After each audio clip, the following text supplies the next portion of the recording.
ಬೇಷರತ್ತಾಗಿ ಇರಾನ್ ಶರಣಾಗಬೇಕು ಅಂತ ಟ್ರಂಪ್ ಈಗಾಗಲೇ ಎಚ್ಚರಿಕೆಯನ್ನ ಕೊಟ್ಟಿದ್ದಾರೆ. ಇರಾನ್ ಸರ್ವಾಧಿಕಾರಿಗೆ ಶರಣಾಗುವಂತೆ ಅಮೆರಿಕ ಒತ್ತಡವನ್ನ ಹಾಕ್ತಾ ಇದೆ. ಇರಾನ್ನ ಸುಪ್ರೀಂ ನಾಯಕ ಖಮೇನಿ ಒಂದು ವೇಳೆ ಶರಣಾಗದೆ ಹೋದ್ರೆ ಅಮೆರಿಕದಿಂದ ದಾಳಿಯಾಗುವ ಸಾಧ್ಯತೆ ಇದೆ.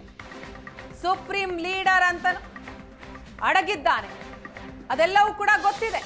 ಆತ ಎಲ್ಲಡಗಿದ್ದಾನೆ ಅನ್ನೋದರ ಬಗ್ಗೆಯೂ ಕೂಡ ಅಮೆರಿಕಾಗೆ ಅರಿವಿದೆ.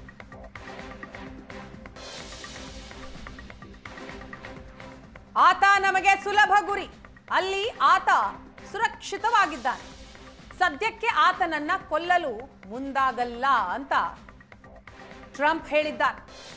ಟ್ರಂಪ್ ಶರಣಾಗತಿ ಒತ್ತಡಕ್ಕೆ ಅಲಿ ಖಮೇನಿ ಡೋಂಟ್ ಕೇರ್ ಅಂತ ಹೇಳಿದ್ದಾನೆ.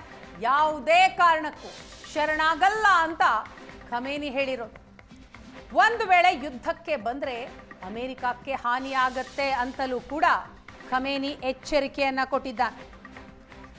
ಬೇಷರತ್ತಾಗಿ ಇರಾನ್ ಶರಣಾಗಬೇಕು ಅಂತ ಅಮೆರಿಕ ಒತ್ತಡವನ್ನ ಹೇರ್ತಾ ಇದೆ. ಖಮೇನಿಗೆ ಎಚ್ಚರಿಕೆಯನ್ನ ಕೊಟ್ಟಿದ್ದಾರೆ ಟ್ರಂಪ್.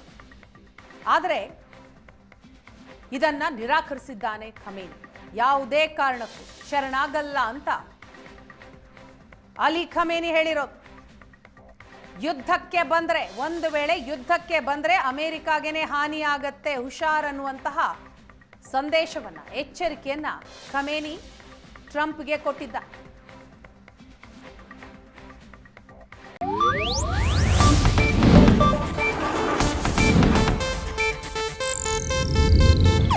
ಇದು ಏಷ್ಯಾನೆಟ್ ನ್ಯೂಸ್ ನೆಟ್ವರ್ಕ್ ಪ್ರಸ್ತುತಿ.